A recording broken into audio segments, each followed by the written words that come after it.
Well, how about children? We see a lot of children coming out straight out of the womb with, different, problems. Is that something that's related more so to the parents and the parents' inabilities or traumas kind of coming in with the child, and then the child embodies these things?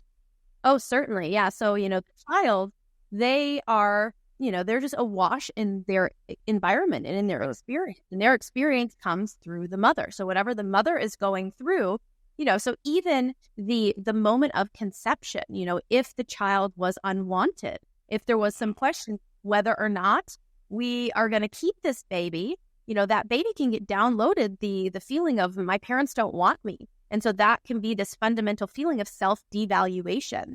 And so if a child very early develops leukemia, or they're like, oh, this child has this or that disease happening right out of the womb, that means that during the gestation, something shocked them, something they experienced, either a self-devaluation or, some type of conflict that caused their tissues to adapt in that way. Another thing is Dr. Hummer found with Down syndrome, it's actually a double hearing conflict.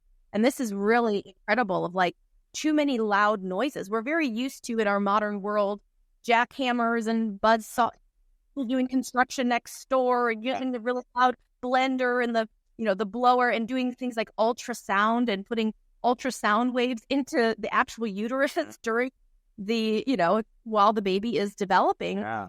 Dr. Hammer found that if there were two hearing conflict happening at the same time, that's what causes the manifestation of what we call Down syndrome. And it's wow, yes, during gestation, the baby can experience conflicts through the mother, through her, the mother may not have even had, a hearing conflict, but the child can experience it for itself because it's having an experience already as soon as conception and these sensory organs develop, the baby can have their own conflicts. Wow. So there is a direct correlation to the baby's environment even before it's out of the womb. Absolutely.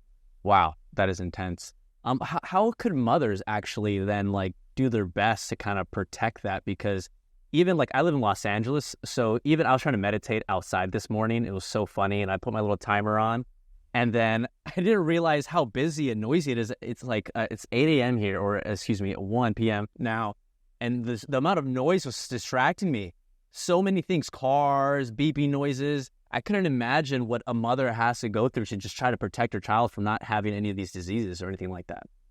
Yeah, well, one, you don't want to panic about it because I know some people will hear certain things and be like, oh no, I'm doing everything wrong and my child's gonna, we are highly adaptable organisms.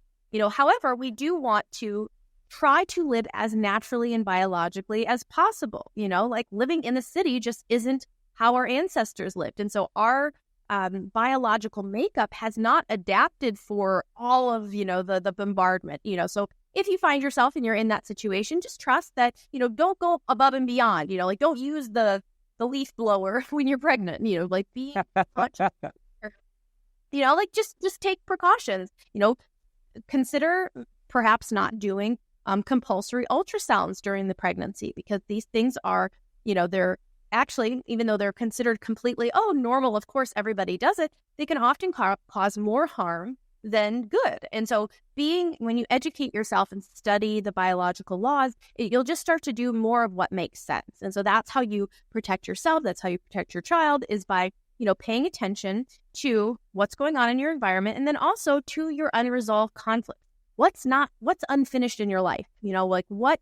Because this is a thing too. Yes, if you have a conflict, so sometimes kids will develop rashes or problems with their mouth, their teeth.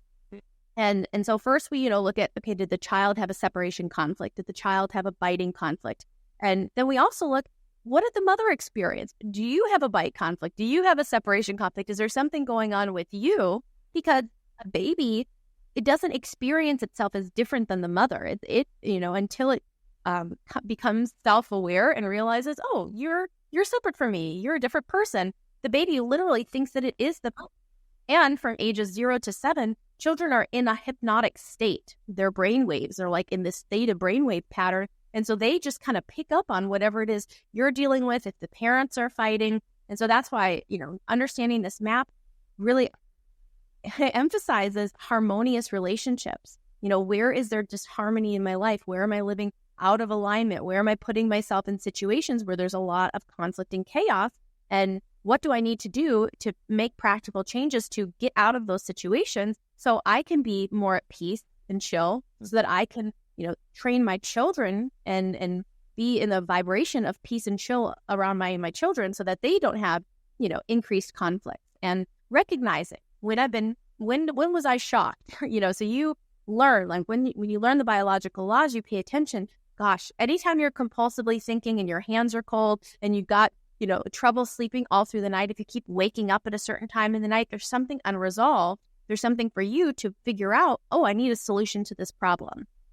If you believe more constructive information like this should be out there for people to know, please leave a like on this video. And if you're a person who's into self-development in all aspects of their life, please subscribe, because that is what we do here at Good Demand. Keep demanding good things. And if you haven't bought a pair of our Good Night Blue Blockers and you use a phone at night or an iPad or TV at night, please consider buying a pair of these. They're beautiful and they work so well and they help support our growth.